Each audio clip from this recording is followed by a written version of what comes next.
नमस्कार दोस्तों। तो कैसे हैं आप लोग? दोस्तों, कल्पना कीजिए एक ऐसा युद्ध जो सिर्फ दो देशों के बीच नहीं बल्कि पूरे मिडिल ईस्ट को एक आग में झोंक सकता है। एक तरफ है इजराइल, दुनिया की सबसे पावरफुल हाईटेक सेनाओं में से एक, और दूसरी तरफ है ईरान, जिसके पास विशाल मिसाइल और कम क्षेत्रीय सहयोगी और रणनीतिक प्रभाव है। और जब ये दोनों आमने सामने आ जाए तो बल्कि दो देशों का नहीं बल्कि पूरी दुनिया का संतुलन बिगड़ सकता है। आज के इस वीडियो में हम समझेंगे ईरान और इजराइल की दुश्मनी की असली वजह, हाल के हमले और युद्ध की शुरुआत, और सबसे बड़ा सवाल, क्या यह युद्ध तीसरे विश्व युद्ध में बदल सकता है? आज ईरान और इजराइल कट्टर दुश्मन है, लेकिन पहले ऐसा नहीं था। 1948 में जब इजराइल बना तब कई मुस्लिम देशों ने उसका विरोध किया, लेकिन ईरान उन देशों में से नहीं था। 1979 में इजराइल और ईरान के बीच अच्छे दोस्ती, लेकिन 1979 में ईरान में इस्लामिक रिवॉल्यूशन हुआ।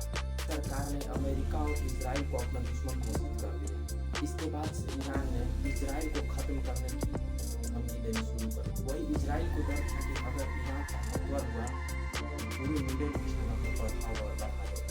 कई सालों तक दोनों देश सीधे ही नहीं थे, बल्कि एक दूसरे के खिलाफ प्रॉक्सी वार और छुपे हुए युद्ध करते थे। ईरान ने लेबनान में हिजबुल्लाह जैसे संगठनों को समर्थन किया, गाजा में हमास को समर्थन दिया। इजराइल ने कई बार ईरान के वैज्ञानिकों को कई बार निशाना बनाया। कई साइबर हमले हुए, कभी गुप्त ऑपरेशन, कभी मिसाइल हमले। ईरान और इजराइल के बीच सबसे बड़ी तनाव का कारण है ईरान का परमाणु कार्यक्रम। ईरान का कहना है कि उसका परमाणु कार्यक्रम सिर्फ ऊर्जा के लिए, लेकिन इजराइल को शक है कि ईरान परमाणु हथियार बनाना चाहता है, और ईरान के पास परमाणु बम आ गया तो पूरे मिडिल ईस्ट का प्रभाव बदल सकता है। इसी तरह से इजराइल ईरान के परमाणु ठिकानों पर हमला कर चुका है। साल 2025 में पहली बार यह टकराव सामने आया। इजराइल ने ईरान के कई सैन्य और परमाणु ठिकानों पर बड़े हमले किए। इन हमलों में सैकड़ों सैनिक और अधिकारी मारे गए, कई परमाणु सुविधाओं को नुकसान पहुंचा। कई मिसाइल ने इजराइल के एयर डिफेंस सिस्टम को पार करके बाहर शहरों तक पहुंची। इस संघर्ष को बाद में 12 डे वार कहा गया।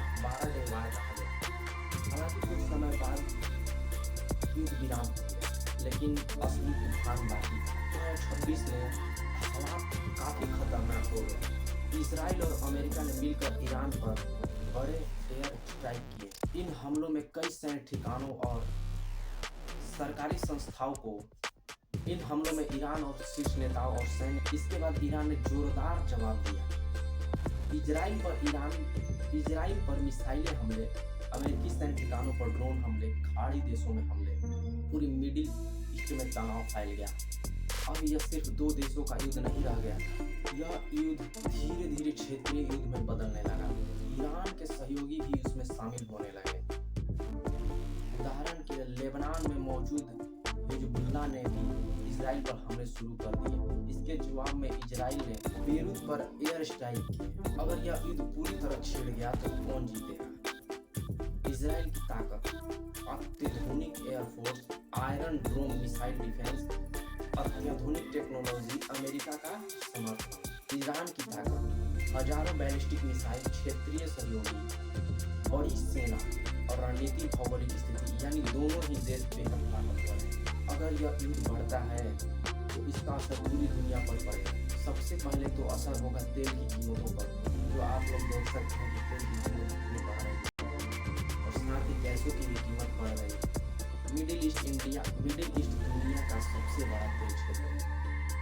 अगर यहाँ का युद्ध बढ़ा तो तेल की कीमतें आसमान छू सकती हैं। इसके अलावा वैश्विक बाजार गिर सकते हैं, व्यापार बाधित हो सकते हैं, लाखों लोग विस्थापित हो सकते हैं।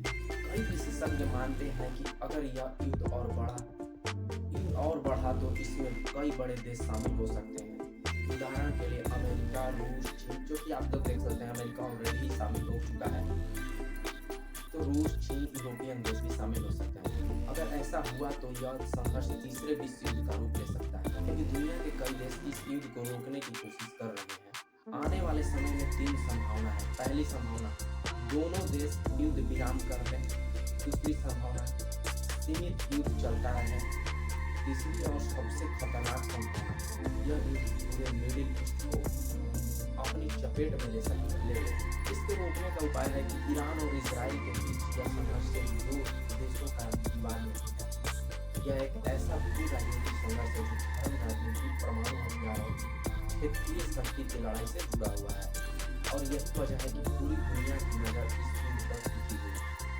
क्योंकि अगर यह संघर्ष बढ़ा तो इसका असर सिर्फ मिडिल ईस्ट तक नहीं बल्कि पूरी दुनिया पर पड़ेगा। दोस्तों, आप लोग क्या सोचते हैं? क्या ईरान और इजराइल के बीच यह युद्ध रुक जाएगा या एक और भी बड़ा रूप ले सकता है? क्या तीसरा विश्व युद्ध हो सकता है? आप लोग कमेंट में जरूर बताइए। जय हिंद, जय भारत।